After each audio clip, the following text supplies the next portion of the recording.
Sorry, guys.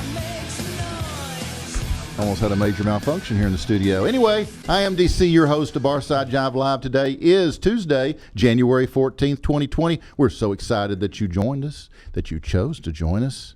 Guys, the recent and untimely death of Rush legend Neil Peart is a huge loss to all of us in the music industry, as well as the many fans worldwide. So, Neil, this episode is dedicated to your life and all of the great memories through song that you gave each and every one of us. Thank you. We are happy that you chose, that's right, you, I'm looking at you, that you chose to hang out with us tonight on this very cool Tuesday show here at the very cool Vocal Media Studios in North Dallas, Texas. This show happens at 7:30 p.m. Central Standard Time for all of you guys that aren't in Central Standard Time every freaking Tuesday, and we hope that you'll come back and see us every week. This show features some of the very best cover tribute bands in America, and that is no joke, guys. Some of the very best. Take it from me. By the way, you can now download my shows on Apple, iTunes, iHeartRadio, Spotify, Stitcher, Google Podcasts, and TuneIn. If you happen to be listening to me as a podcast right now, you can view the show by going to vocalnow.com. And as always, vocal is misspelled with a K. Absolutely, it is, Boner. And then click on the Barside Jive image at the top of the app or the top of your browser. And then you can always watch any of my content on demand on my YouTube channel at youtube.com/. Don't leave out that /, right, Bradley? That's right. You got to have /. Absolutely. Barside Jive Live. Barside Jive Live is also sponsored by the legendary The Zoo on Vocal. The world's best rock and can be streamed 24/7, 365 at vocalnow.com. Zoo Freaks get classic rock, deep cuts, B-sides, last tracks, stuff you're never going to hear on FM radio. Plus, the big thing here is you can avoid all those boring 7 to 8 minutes of back-to-back commercials. Oh. Be sure to check out my merch. I've got tees and hoodies available at bradjensenart.com. That's BRADJENSEN art.com. I figured you can spell art. Click Common on spelling. Common spelling. Common spelling. That's right. Click on DC's gear, and then when you're done in my gear, you can check out Brad's. It's right beside me. He's got more of it. Yeah, that's what they say. Well, you know. Tonight. That's what I've been Tonight. These. Whatever. Tonight, I have Rushmore, guys, a tribute to Rush in the studio. But first,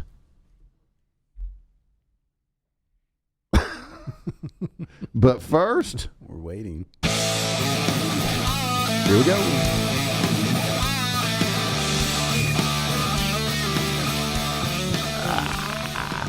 Guys, let's talk some rock and roll news. Rush drummer and lyricist Neil Peart has died following a quiet battle with an aggressive form of brain cancer called glioblastoma. He was only 67 years of age. That might have seemed like an old age when we were very young. But as we speak and as we sit, unless you're Bree Akers, I was going to say, why are you looking at me? So freaking young. But yes, at 67, and it is with broken hearts and the deepest sadness that we must share the terrible news that on Tuesday, January 7th, our friend, soul brother, and bandmate of 45 years, Neil, lost his incredibly brave 3.5-year battle with brain cancer, the band said in a news release. Rush completed their final tour, 2015, after Peart decided to spend more time with his wife, photographer Carrie Nuttall, and their daughter, Olivia. Peart never played again, confirming Alex Lifeson's assertion back then that his bandmate was through with touring. His shoulders were hurting, his arms were hurting, his elbows, his feet, everything, Lifeson said. He didn't want to play anything less than 100%. He was finding it increasingly difficult to hit the mark on his very last tour. So all those things combined, I get it. By then, Peart had left an indelible mark on Rush, both with his virtuoso approach at the drums and his literary flair as a lyricist. He later revealed that the two things went very much hand in hand. A big influence on me was John Steinbeck's The Acts of King Arthur and His Noble Knights, which he never finished in his lifetime, the Canadian told Rolling Stone in 2015. It opens with a little preface that said, "Some people there are," I said, "Why?" Strange turn of phrase, but he had obviously deliberately chosen it. And some of those informal phrasings were because I was very much driven by a rhythm of words, and still am. A line will strike me just because of its drumming rhythm. Rush had already put out a self-titled debut album before Peart made his performance debut as they opened for Uriah Heep on August 14th, 1974 at the Pittsburgh Civic Arena. But that concert marked a critical turning point for Rush, for their gangly new 21-year-old drummer, and for rock. Among the many memories of that life-changing experience, I would never forget standing on the floor beside stage left while Uriah Heep played Steelin', Peart said in a 2006 book roadshow Landscape with Drums, a concert tour by motorcycle. The big dark building, colored lights on the heroic figures up on the stage, the roaring audience, the sheer electricity in that place. Halfway through their show, the retractable dome of the Civic Arena had peeled back, open to the summer night. He'd almost given up on his dream, resorting to working behind the parts counter at his father's farm equipment dealership in Ontario. Peart memorably arrived for his tryout, driving his mother's Ford Pinto with his drums packed into garbage cans. I remember thinking, God, he's not nearly cool enough to be in this band, Ellison said, in Beyond the Lighted Stage. And then he started playing, and he pounded the crap out of those drums. He played like Keith Moon and John Bonham at the same time. Peart's studio debut on 1975's Fly By Night is now recognized as the group's true starting point. That kicked off a creative, then commercial juggernaut marked by critically lauded triumphs like 1976's 2112 and multi-platinum smashes like 1981's Moving Pictures. Peart provided a steady presence through stylistic changes as the 80s saw Rush move into then modern synth-forward sounds before a return to their sturdy bass, guitar, and drums trio approach. Personal tragedy also played a role. Peart's first daughter and then only child died in a single car accident in 1997, just after Rush ended their Test for Echo tour. Her mother died of cancer 10 months later, and Peart's professional life ground to a sudden halt. He hit the highway. He said he racked up 55,000 miles on his motorcycle during the lengthy sabbatical that followed, roaring through North and Central America as a part of a journey chronicled in his 2002 book, Ghost Rider, Travels on the Healing Road. Well, Rush put out their comeback album titled Vapor Trails the same year. Peart was reborn, as was Rush. They issued two more well-received albums, tying the best ever Billboard finish with 2012's number 2 finale, Clockwork Angels. We had a period where we were inactive for about 5 or 6 years for personal reasons, Geddy Lee told Matt Cooper in 2011. When we came back, there was this renewed energy and renewed interest and simply an appreciation for the fact that we're able to play together as a band at this particular level. At the end, Rush enjoyed a period of sustained recognition. First was a long-awaited induction to the Rock and Roll Hall of Fame in 2013. We've been saying for a long time that that wasn't the big deal. Peart admitted that night. Turns out it was truly a big deal. Their first ever cover story for Rolling Stone followed.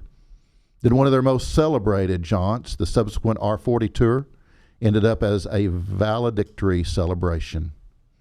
Rush went into things calling it the last major tour of this magnitude. And the set list evolved into a fan-geared, career-spanning romp, featuring rarities such as Jacob's Ladder and Lakeside Park. As those days continued, though, Peart began to wear down. He complained of tendonitis in his arm, hampering his ability to perform pain-free. Peart had already created a rigorous fitness program meant to keep him behind the drums for as long as possible, but soon the inevitable loomed. At first, there was some question as to whether Rush were actually done touring. Lee didn't stop, didn't want to stop, didn't sound ready to stop, but he and Ellison both insisted there could be no Rush without Peart. He hasn't just retired from Rush, he's retired from drumming, Lee told Trunk Nation in 2018. He's not drumming anymore, and he's living his life, which is fine. Alex and I are cool with it. We're all still real pals. At that point, Peart seemed to have slipped into his next phase with remarkable ease.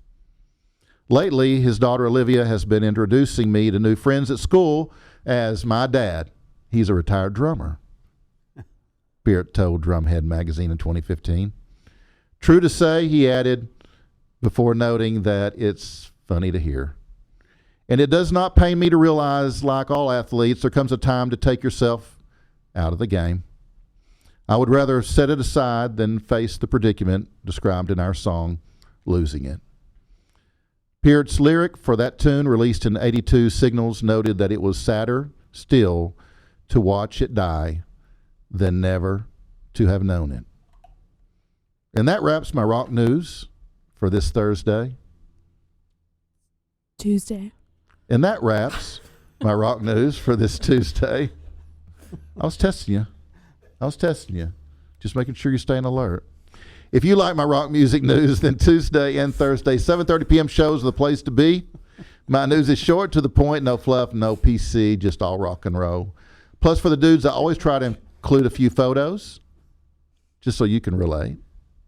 If you like rock and roll history, then turn on and tune into my daily dose of rock music by simply checking out my Facebook page, facebook.com/Barside Jive Live. If you'd like to check out my daily dose archives, just go to my YouTube channel, youtube.com, /Barside Jive Live. Yeah. Well, Bree, are you ready? Though the question is, are you ready? Oh, I'm always ready. All right, let's do it.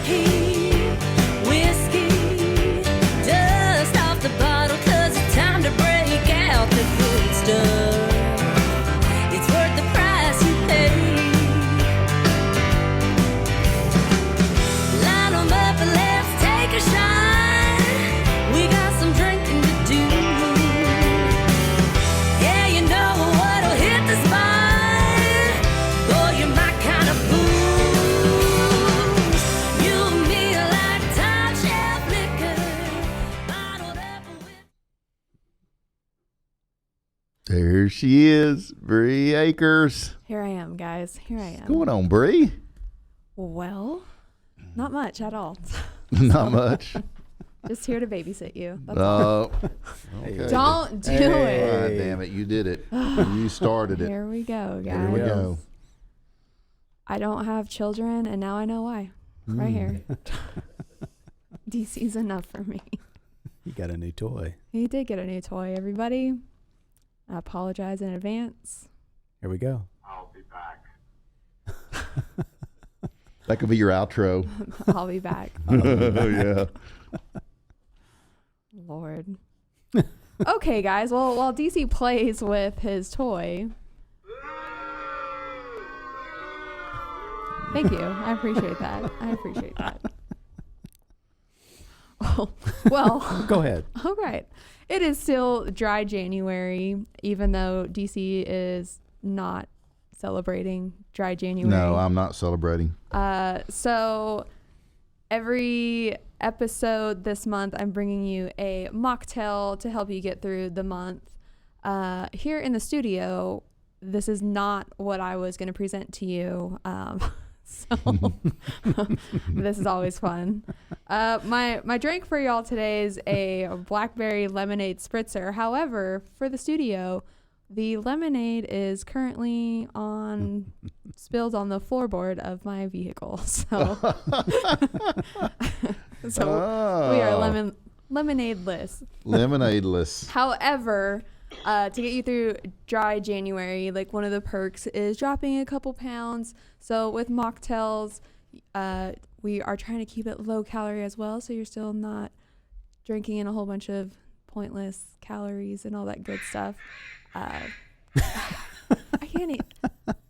I feel like Dorothy in the forest and the monkeys are coming at me. Here comes the monkeys. Yeah. Ugh. Here we come. Right. Okay, so to help you guys, I will. I just You give up. shouldn't have I You just said give you up. wanted monkeys. Those words never came out of my mouth. Wow. Anyway. So this drink, Yeah. it's So very so good. this drink. The ones we have here in the studio is just blackberry sparkling water with some fresh mint and fresh blackberries. It's really good. It is very well, good. DC has blueberry vodka in his. Yeah, well, that helps. So, It helps a whole lot. but to make the lemonade, you just add lemonade. I had lemonade flavored Crystal Light to try and like kick things off. But I'll post the recipe for you guys since we can't get through anything here. But I have 2 boozy stories for you Boozy. guys this week. Yes. Hello. Hello. Ethel. Were you kicked out of school a lot? I was suspended a lot. Makes sense. My mom could tell you stories. That's who we need. She still to have brings here. them up at family We gatherings. need to have your mom up here. No, we don't. Oh, no, No, we we do. don't. We do. No, we When we don't. go on a field trip, let's go by. Yeah, that'd be a good field trip spot. Field trip? Yeah. Yeah. Oh, hell no. Get your mom there. Hell no. Okay, guys, my first story for you is that it is official that Truly Hard Seltzer, which you know is like White Claw's big competitor, Oh, yeah. they have officially launched their lemonade line. So it's lemonade hard seltzer. So you got like mango lemonade and strawberry lemonade. And when dry January is over, I am all about getting hammered on those. So Yeah, those White Claws are pretty good. yeah. So just that's my one announcement for you guys. But my favorite boozy news story this week comes from our friends over at Budweiser. Budweiser. I know. So if you are a football fan, then you know you know the NFL playoffs have been going on, and you may have tuned in to the Kansas City Chiefs and Houston Texans game. What about them Texans? Well, they lost. They Yeah, did right. really good the first quarter. Yeah, they did. Yeah, the first few minutes they did awesome. Hey, what about LSU? Yeah, they went hard last night. Yeah. Yeah. Bah. Sound drop. But if you tuned in, you saw it, or if you didn't, you can Google or YouTube it. But Chiefs tackle Eric Fisher scored a touchdown and wanted to celebrate. That one actually makes sense. Good job, DC. I'm fast. You're getting there. But after he made a touchdown, he wanted to celebrate, and he wanted to do it Steve Austin style. So he grabbed 2 beers from a fan and smashed them over his head. Nice. It was amazing. It was hilarious. I loved it. Totally approve of it. Well, shortly after this happened, Stone Cold Steve Austin tweeted out a video of the actual clip, but put his signature walkout music on top of it. And it kind of went viral to where Budweiser decided that they wanted to find the generous fan that gave up his beers. So within an hour, thanks to social media, they found the guy, and now he's getting sent a whole bunch of beer and swag from Budweiser. See, that's cool. Yeah. That See, is. I think it's That is awesome. a cool story. That's Yeah. really cool. And even Yeah. Eric Fisher wanted to know who it was. So this guy, Darth Vader. That was a nice. Oh, and That if was you, a nice gesture. right? that was. So if you recall, last time Fisher used a beer in his celebration, he was hit with an unsportsmanlike conduct and fined about $15,000. But Budweiser said that they would match that fine for a charity of his choosing. Oh, wow. Yeah. So I think that's Cool. pretty cool. So my question for you, DC, if you can answer me in between your playing is if you just scored the winning touchdown for the Super Bowl, what would your touchdown celebration dance or whatever be? Well, I'd start off with this. And then I might do the wall dance. And then I would end it with a little flush. What about your little shark dance you did last week? I'm just disturbed. Brad. Brad, get back. Get back, Brad. Down, Brad. Down. What does that mean? That was fun. I can't wait till they hook that into the system. Oh, it's going to be awesome. I wish we all had access to it. Yeah. Well, So you we could. just Well, ding, we ding, could ding, pass it ding, ding. around. Yeah. And take turns. But they're going to wire it in. You know, it'd be awesome. That'd be cool. I could see Bree now. Yeah, Jay, delay that as much as possible. Thanks. Technical difficulties. You notice he took himself off the monitor, so we can't see him picking his nose anymore. Wow. That dude can pick his nose. He's got huge nostrils. I mean, that guy, seriously, his And nostrils fingers. they're like horse nostrils. He got lots of room. What makes you a better nose picker, your fingers or your nostril size? Well, it's easier, I guess, if your nostrils are big. What about your fingers? You got to be able to reach up in there. Yeah, but you don't want it too tight because then you scrape the skin and you bleed. I got From experience. Hang on a minute. I gotta. Shit. Oh, hang on. I was There gonna we say, go. I don't have a segment anymore. Uh-oh. 911. You bleed. You're a bleeder. Got a bleeder. What movie was that? Got a bleeder. Wasn't it Dumb and Dumber or something? It might have been. I don't remember. Something about Mary. Yeah. Yeah. Whoa. Franks and Beans. Yeah, we got a bleeder. That's the best movie. And when she goes to the door.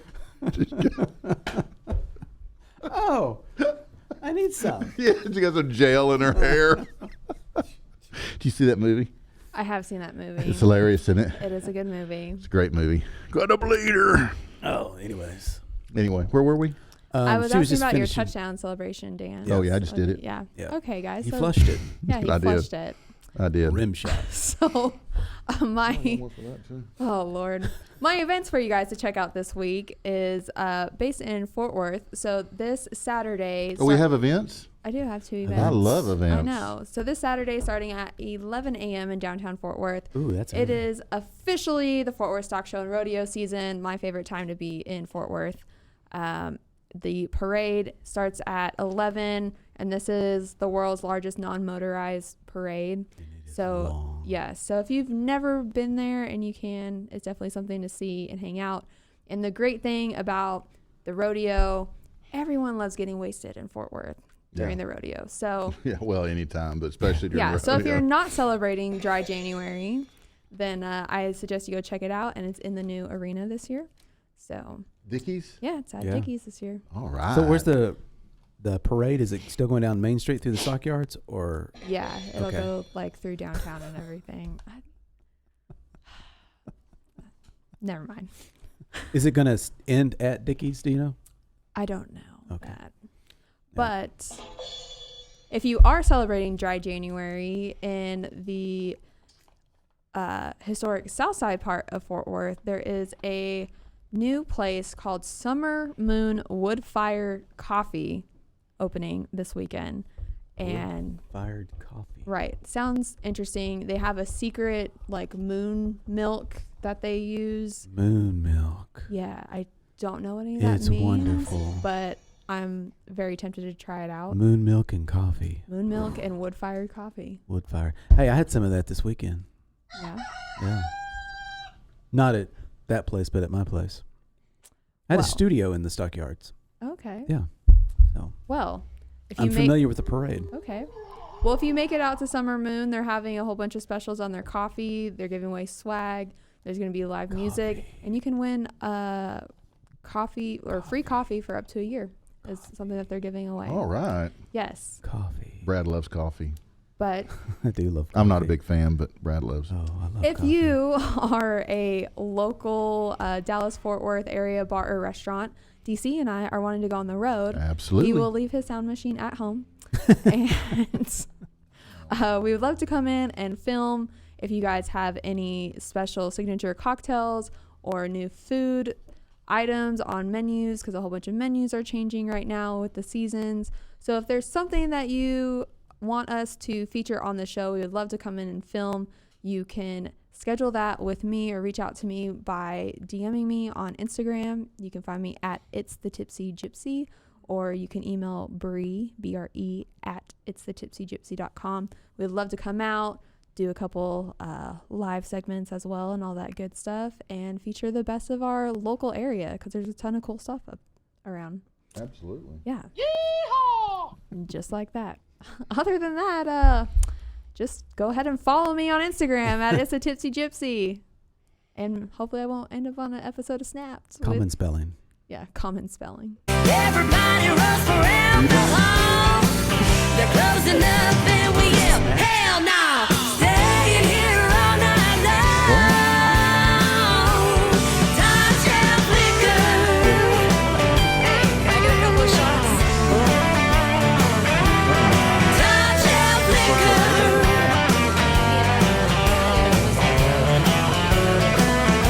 Touch and flicker. Oh, okay. Oh. I thought it was like a new app like TikTok or something. Definitely You're going to see me on Snap. Okay.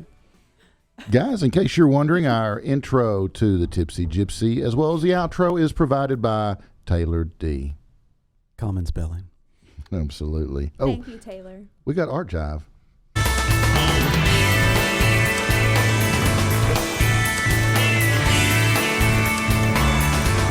got Art Jive.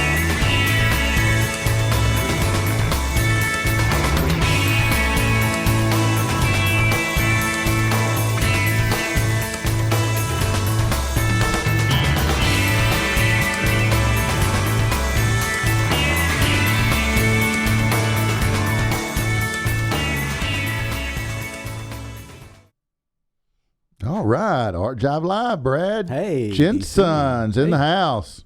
I'm here. What's going on? Not much, just watching you and Bree. Yeah. It's quite the show. Playing with my sound machine. Yes. Yeah. Yeehaw! Oh, no, that was fun. Yeah. Yeah. Awesome. Yeah. Well, I bet you got some art to bring us. We got some album art. We're going to Awesome. discuss this album right here. It is Kansas. Leftover. Kansas. Yeah. Can you guys see that? There you go. Kansas. Yeah. And one thing a lot of people notice when they first see a Kansas album is they're really into art. And, you know, if you listen to their music, the musicians here in the room, you probably notice they have a attention to detail. And the same thing plays over into the way they select the album art. They're very integral in selecting who does the artwork for their album. And this one was produced in 1976. And God, doesn't seem possible. I know. I was, I won't say how old I was then. But yeah. The artist that did this. For that too. No. Yeah. The artist that did this was David McMacken. I think I said his last name correctly. He was born in America on the West Coast, and he graduated from the Art Center College and Design of L.A. And when he met with the group with Kansas and discussed the ideas for this, they wanted an old man, and they just felt that this needed an old man, and they wanted someone that looked like they were composing music. The old man was composing music. So this is what he did, and it's not a gatefold album cover. It's just single, and the album is right inside here with pictures of the band on the back, and the lyrics are on this side.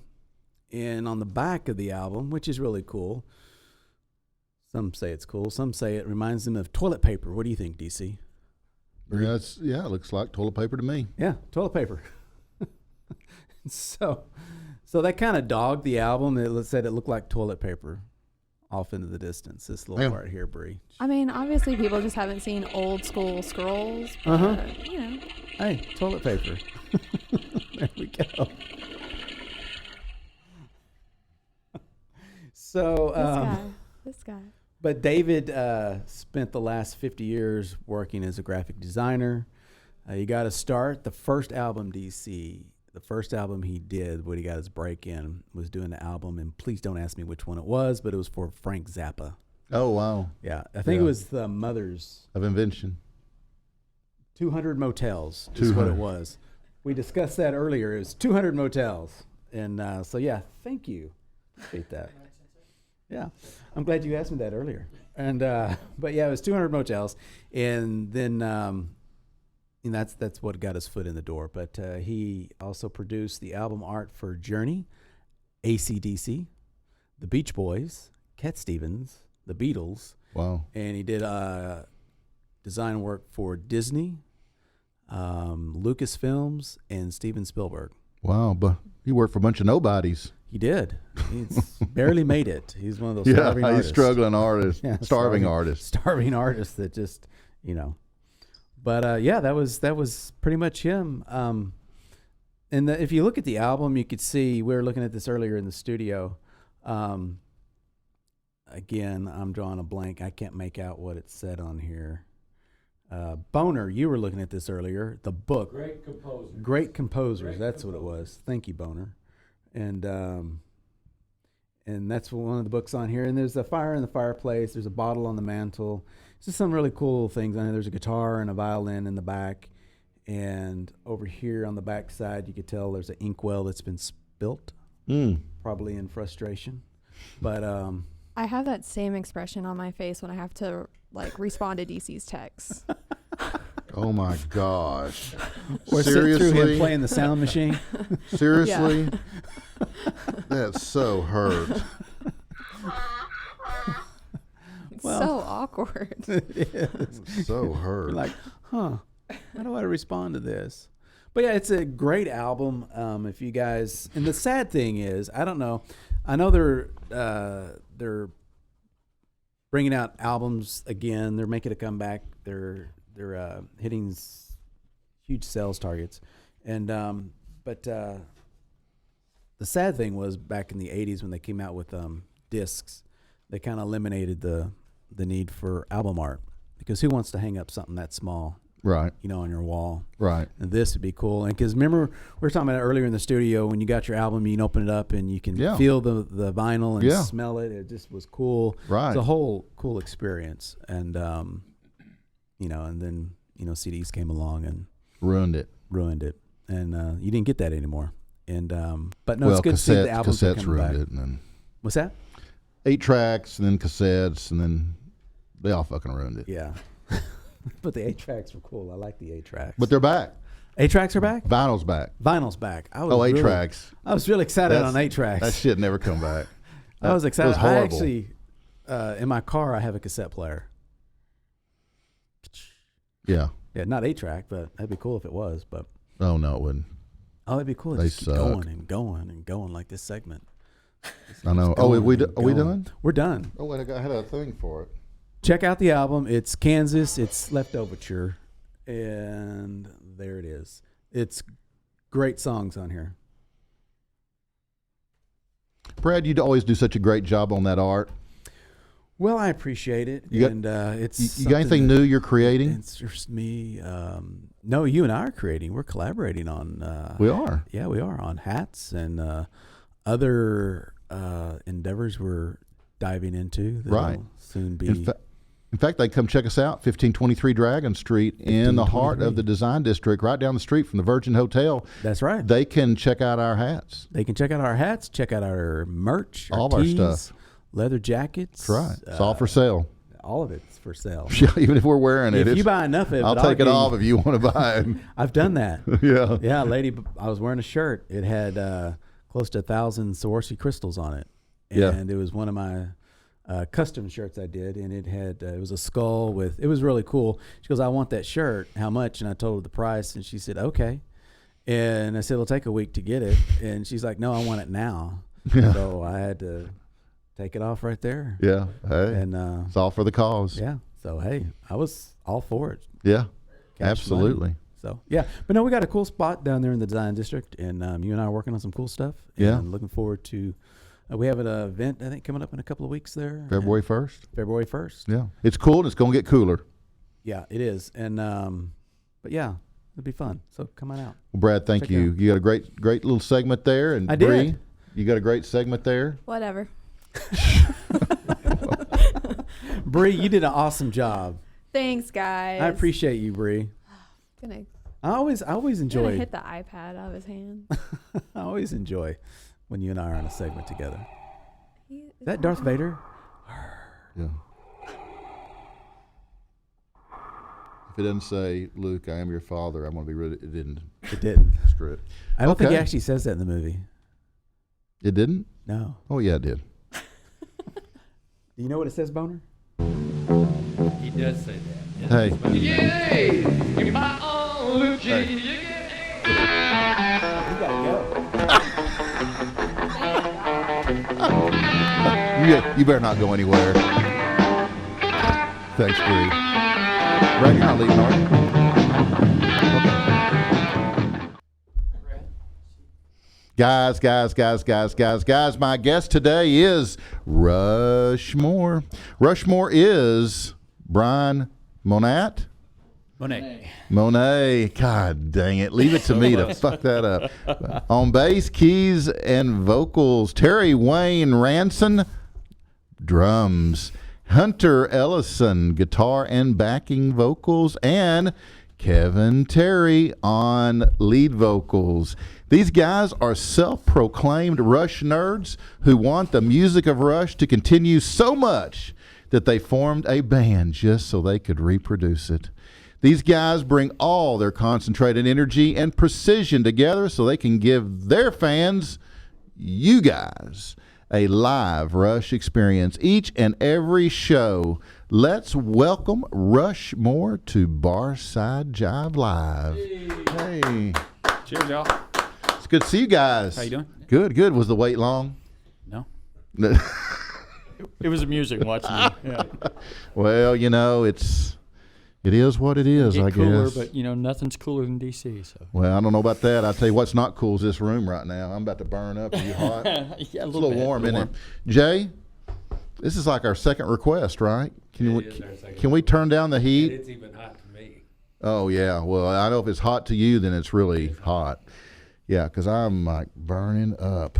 But I'm so glad you guys are here. And, although Neil's death was, I think, totally untimely, I think what is timely is the fact that you guys are here at this time, at this point, because you guys definitely are paying tribute to that amazing trio, and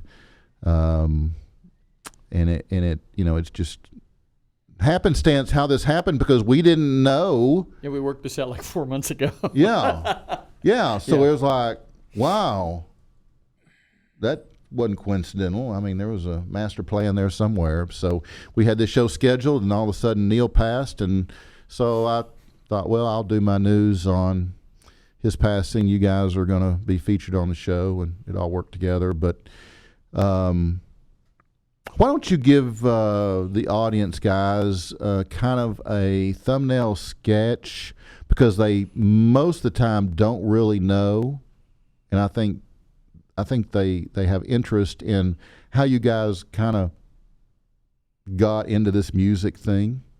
So maybe Terry, you could kind of run through your first experience. I'm in a couple of tribute bands. A couple of dozen. I'm in a few. Yeah. And my bass player in Swan Song, which is my Zeppelin tribute. Right. I really like Brian. He's, I don't know, like the third bass player or something I played with in that band. But he came in, and I really enjoyed his keyboard playing. I really like playing with him. He's a very personable guy. He's a really excellent musician. Right. And I was just like, I want to do more than gigs than we're doing. What's another band you'd like to do? Let's do something else. Right.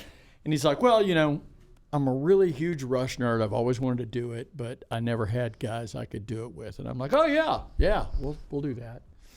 Little did I know it was going to be anywhere near as much work as it's been. Oh. It's a Mount Everest attempt to try and reproduce Rush. Yeah. I had no idea. Yeah, I can't imagine. I had no idea until I got into it. I mean, I just had no idea until I got into it. And I said, who would be the third guy? And Hunter, you'll have to talk about how long you and Brian have known each other, but Hunter and Brian go way, way back. And they actually go back in their Rush nerddom. Oh. Like they have shared this Rush nerddom for many, many years. Yeah. As a matter of fact, I think you were partially responsible for getting Brian into it, weren't you? Yeah, it was more of a challenge where we were like, this guy can play just about anything. I wonder if he could learn side one of Hemispheres. And it was more of a challenge. And next thing you know, he would show up and he had it. And I'm like, oh, Wow. God, this is going to be trouble. Yeah. Yeah. Yeah. So, yeah, Brian and I, we were in a band together for, I don't know, about 4 years, Blackstone's band, and had some fun there. And then he got called out to Swan Song, which was fantastic. And all along, I kind of looked at it as, okay, well, maybe this will be a good segue to meet Terry and, move into one of his The Black projects. Rose Band. Yeah, so I went out to The Crows? Yeah, The Crows Band? he actually originally approached this with me and Brian because he was trying to get into Crow Show, which was Oh, okay, my right. Black Crows tribute that I used to have. Great. Another great band. Yeah. I mean, I used to, oh my God, I'd go catch your shows. And I think I went to Trees, the last one was at Trees, and it's so good, man. Well, it was a I fun never dreamed that the Rush thing would take off. I've been saying no for 20 years on a tribute. Like, no one's going to come see this. Their music's polarizing. No one wants an hour or 2 hours of this. And so Brian said, well, Terry's interested in maybe doing a proper tribute. I'm like, well, I'll just come out and do a tribute thing with you guys. All the while, he had this thing figured out. We're going to do this Rush thing. And by the time it was like, he had a gig booked at Lava Cantina. I'm like, what? Wait. What's happened? And You that did was, say yes. I mean, you did agree to do it. Yeah, Right. and it's been so surprised. I mean, people are just craving their music because the fans have such a love relationship with this band. Oh, You know, yeah. it just goes back forever and ever. And Yeah. and their resurgence after the Rock and Roll Hall of Fame and the Lighted Stage documentary, and it's kind of cool to like them now, sorta. Right. So yeah, I'm pleasantly surprised Yeah. at the Yeah, response. the first, again, I had no idea what kind of undertone. I've done, me. I Yeah. mean, I've done like 6 tributes. Right. And it's just another band. Right. No, like I just last month completed the first half of my Rush kit. Like Really? it took me almost a year to getting this, and me, I got to do it like Oh, the way that it has to be done. Right. So I picked the Clockwork Angels tour, or the Time Machine Clockwork Angels tour kit, and that's the kit I want to reproduce. Right. It's got the R40 artwork on it, but that layout, and it's like 28 pieces. It Yeah. took forever to accumulate all this. Yeah. I can't just go out and buy it. I have to Right. piece at a time. Sure. Whenever he gets a new piece, he calls us immediately. Check it out. Sends Yeah. a picture of Keep it. up. A Come new on, keep stand. up. Yeah. Right. Yeah. Yeah, Poor Rick. I got to say though, Rick loves this stuff. Rick loves this. I know. Rick is my I drum know. tech. For those of you who don't know, Rick is the long-suffering guy who moves a lot of my drums. Great guy. Thanks, Rick. Great guy. Oh, great guy. Rick is the best. He is. I was going to second though what he was saying. I thought this would be cool because the music's really hard, and Yeah. look cool. I can show off. I can play really hard stuff. Right. And then we had our first sort of intimate gig, our first full night gig at Tolbert's, which I know you and I have had many drinks at Tolbert's. Oh, yeah. And I thought, it's the first gig for this band. Bands take a little while to catch on. We'll be lucky. We'll get maybe half a house, and we'll work into it. First night we showed up, the place was packed to the walls. Right. And I'm like, and everybody's wearing Rush shirts. I'm like, who are these people? Right. And I have since learned that Rush is a family. Oh, yeah. Like I have met and talked to and become friends with so many of these people. Rush fans are just the best. Yeah. Rush fans are like no fans of any band in the world. These Yeah. people are all family, and there's just no bad in them. Yeah. Yeah. Tight Which is knit group. they are very forgiving. It took us a while to get good at this. I mean, it pains me to say that because it's not usually the case, but it took us a while to get good at it. And they didn't care. They were very forgiving. Mm-hmm. They're like, yeah, come on. Yeah, they want it to be good. They're on your side, Right. Everybody just loves Rush, which is cool for us because, like I said, This is not like, oh, we'll make lots of money playing Rush, or we'll, you know what I mean? This is a love project. Mm-hmm. This is like, well, we like this music. Right. It's the Rush fans. They claim the music as theirs. Right. And Jeff Tweedy articulated it best, where he said, when you make a painting, you hang it on the wall, or you write a song and you record it. It's not really yours anymore. I mean, people are going to take it and run with it. And I think that's a great thing. Yeah. In most cases. Right. Yeah. Right. Yeah. That. This is kind of like running with scissors. It's not easy to pull off. It's really not. Yeah. What challenges emulating the styles, the techniques, the gear have you guys encountered? All of it. When I first started this, it's funny. I've got somebody who loves to remind me that like 10 years ago when I was in the Crows Band, which was a jam band. Yeah. That I used to say, the thing I didn't like about Rush was that they play everything the same every night. Like they don't jam at all. They don't explore. They play it the same. Little did I know, and when I finally got to doing this tribute, now I know why. Every single thing is interwoven. There's almost no drum fill that doesn't have a bass line following the accents in it, or the guitar following that. Like, you can't change anything. It's too woven together, crafted. But sometimes people do change something, and the other two are like, "Whoa, what just happened?" Yeah, right. Yeah, and I mean, Rush isn't done like most rock music. Most rock music, you drink half a bottle of whiskey and you start in a groove and you just kind of invent something. Right. Rush is like they sit down and craft it and polish it and beat it to death. And this little thing will fit here, and that little thing will fit there, and they'll work together here. And by the time, it's like this giant Jenga tower of don't move a thing. It's perfect. Yeah. And you have to play it that way. You can't. There is no changing anything. Right. It has to be that way. And that's not like anything I've ever done. And now I have just immense respect for it. I didn't get it, and I do now, and it's great. It's like a 3-hour math test, with calisthenics. Right. It's a really physical thing to try and get through a Rush show on drums anyway. Right. Hunter doesn't break sweat, but me it's difficult Sometimes. Now, does this band take breaks? Sometimes. We started out taking breaks, which is against my religion. Right. Because we literally could not work Rush songs up fast enough to get 3 hours. Oh, okay. You know what I mean? It's like. It's not like other bands where it's like, okay, Right. you have 3 songs by Thursday. Right. It's like it takes like a week to work a Rush song up. Right. It's complicated. There's a lot to do. Yeah. But now we don't take breaks anymore. No. Oh, really? Yeah, we have forsworn that in the future. So will you do a couple of sets? An hour and a half? What are they? Right now the set runs about 2.5 hours. We're getting ready to add 2 lengthy songs. Oh, wow. So we'll hit the 3-hour mark where Tolbert shows will be no breaks. And Well, Brian and I get a break because he's got his monster drum solo, which lasts. Yeah, they get 8 Right. minutes. So Oh, yeah, you do, don't you? We'll, we'll run off and go to the restroom, whatever. Right. Right. Yeah, you do get a break. Y'all Terry both. doesn't. Rush does an acoustic song after the drum solo on the last couple of tours. I've heard about that. Yeah. That I'm hadn't been. supposed to get a break too. Yeah, that hadn't been added yet. That has not. But I bet it's coming. Great. If I know Terry, it'll be coming. Yeah. No. Yeah, there you go. No. Wow. Let's play them a video. Sure. How about it? I've got a little promo video on you guys. Let's see. Let me cue it up here.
nice lights too.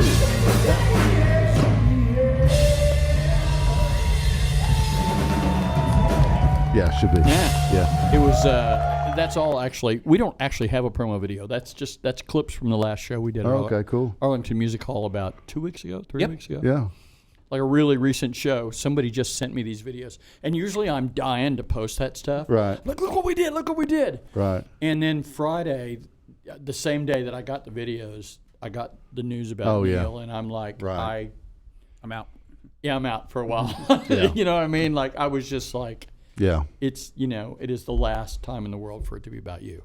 Right. And I'm just like, I'm still not processing this completely. Right. It's still, I'm aware of it, and, we're talking to a couple of venues about doing a celebration of life gig and that kind of thing. Right. Which, by the way, will not just be us. We're going to have a bunch of musician guest stars because we don't own Rush. Right. You know what I mean? Like, we're a local Rush tribute, but like, we don't own Rush. Rush is everybody's, So right.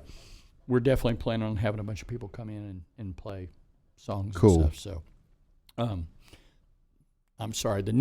We get too deep on the Neil thing, and I forget what I'm talking about. Well, that's all right. It's all, it's, I'm still it's all not, about him anyway right I'm now. talking about it and everything, but it still just doesn't seem real. Right. Just, it's like, I don't know Neil. I heard Limelight. I don't know Neil. But it still feels like losing your cool uncle. You know what I mean? Like, it feels way more personal than it should. I didn't know he was sick. I had no clue he was sick. Very few people did. Yeah. Well, he's a quiet guy. Yeah. He's a real quiet guy. Even when the band did meet and greets for decades, it was always Alex and Getty. Neil wouldn't do that. He's very private kind of guy. Yeah. Yeah. Well, you got to respect that. So, how has Neil's recent passing affected you guys? It's just sadness. You grow up with a band. There's a bunch of them that are still alive. Think about a lot of our childhood heroes are still alive. Right. And those three guys were certainly one of them. And it was just like, what? No, that's not.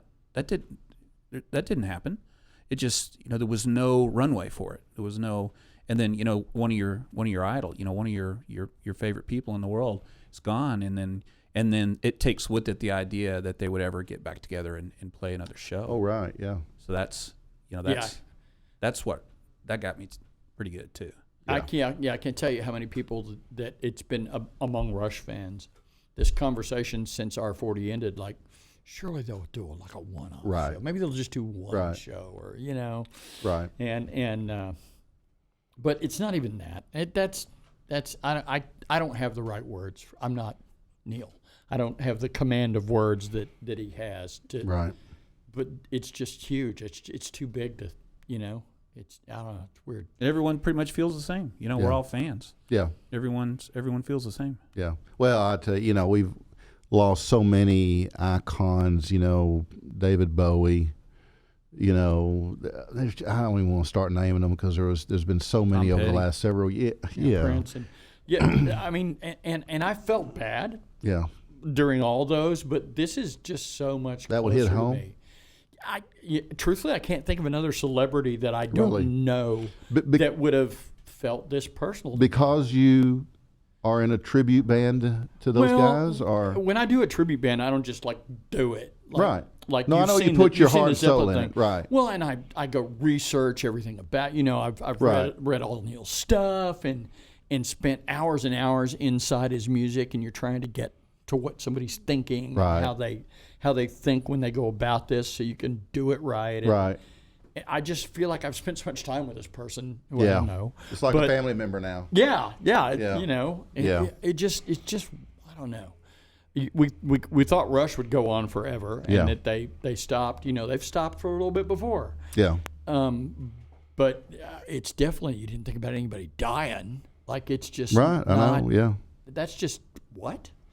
Well, the one thing about they had a great run. I mean, at least we had them as long as we did. Of course, there's a lot of other bands that we didn't. They were like John Bonham.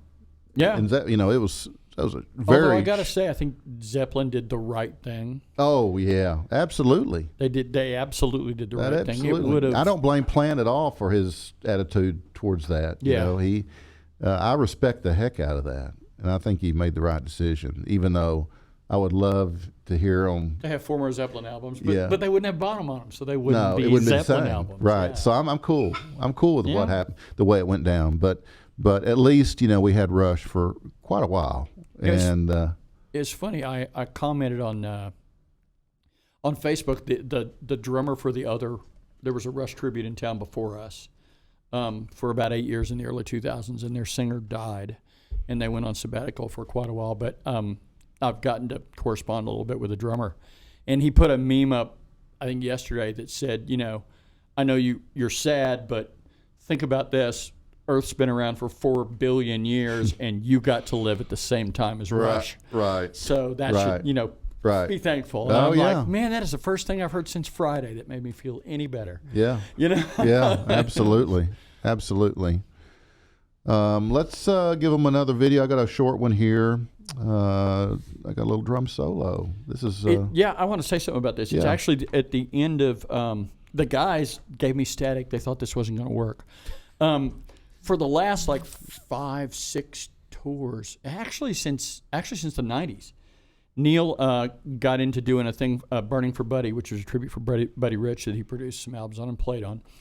And he incorporated a track at the end of his solo where he did like a jazz, like a Buddy Rich song. Right.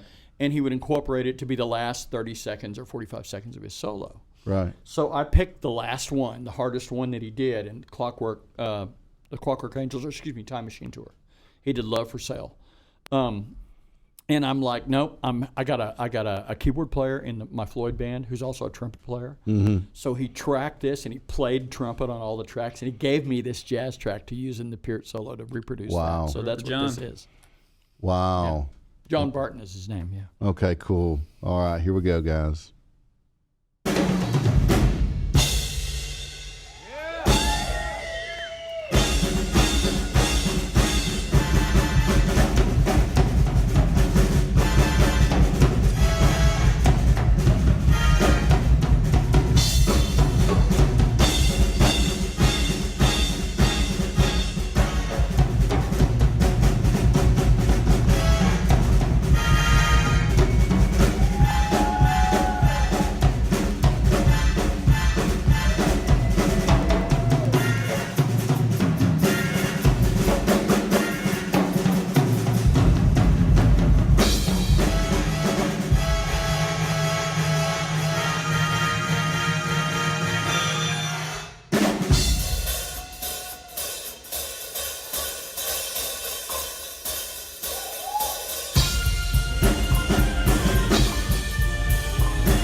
That's awesome. I love a guy that gets to beat on stuff for a living. Right. Yeah. Right. And it doesn't hit back. I hit things with sticks. Yeah. That's Kids, right. kids playing with toys. That's right. Yeah, absolutely. Guys, it's been such a great time having you on. I wish we had another hour to chat, but we're Thanks for having us, man. Oh Cheers, man. no, Thank you. it's Always nice to come over to DC's place. my pleasure to have you guys always, and I just wish you all the best. But I don't want to go without letting people know where they can find your schedule, because we want more people to see you, grow your audience, and your fan base. And so I want people to know how they can follow you.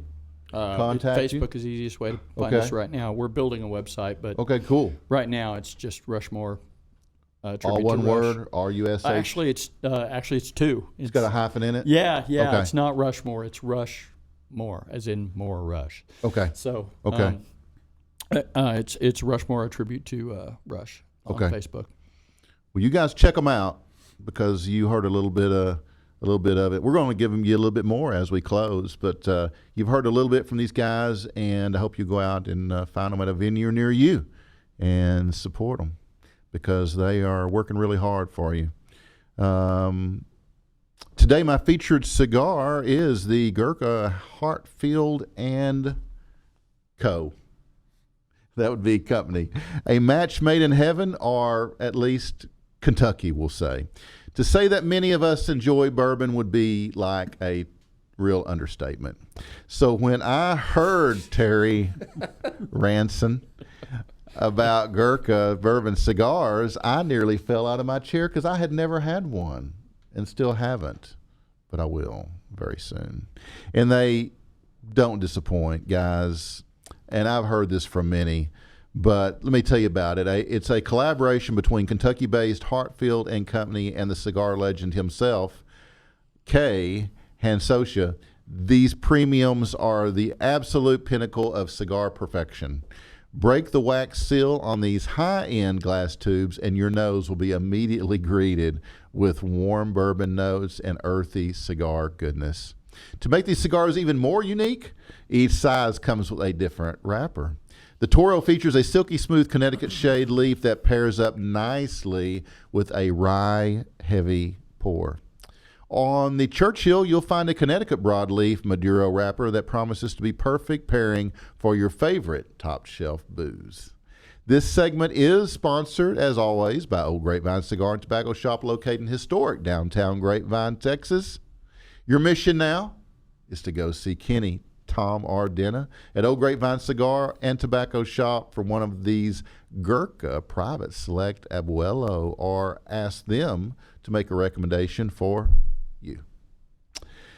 Your reward? Well, it's simple. Mention Barside Jive for a 10% discount off your purchase. That ain't bad.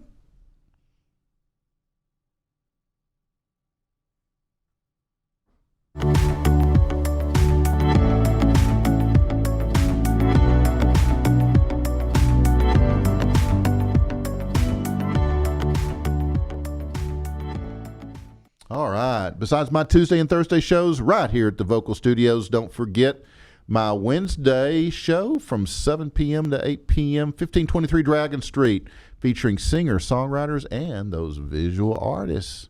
Gotta love your visual artists.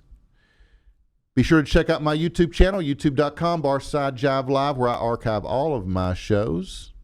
Please remember that VocalNow.com is home to the zoo as well as Barside Jive. So download the Vocal Now app from your app store and watch all of our content for free.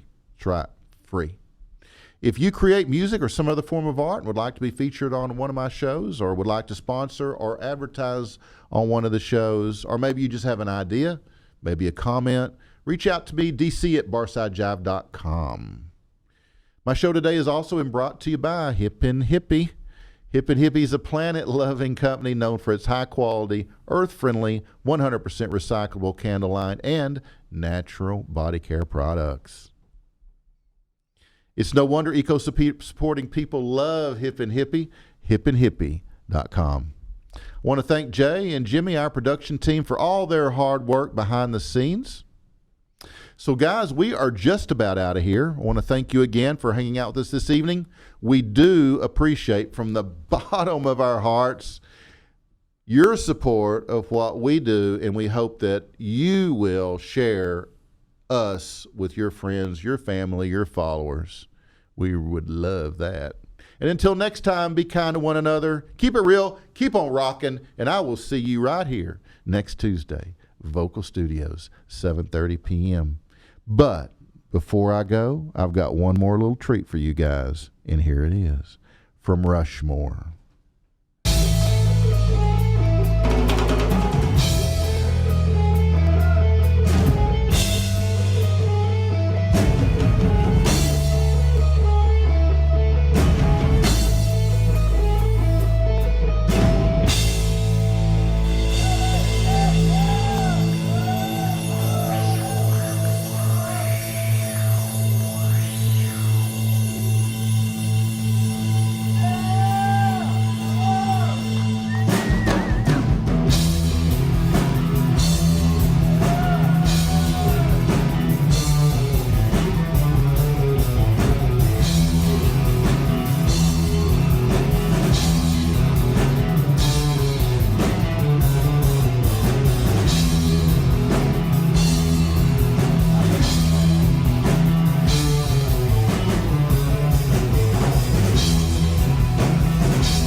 have mercy.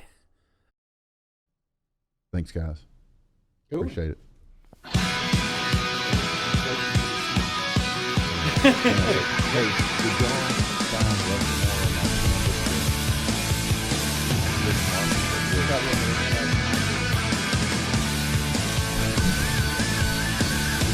Terry's party.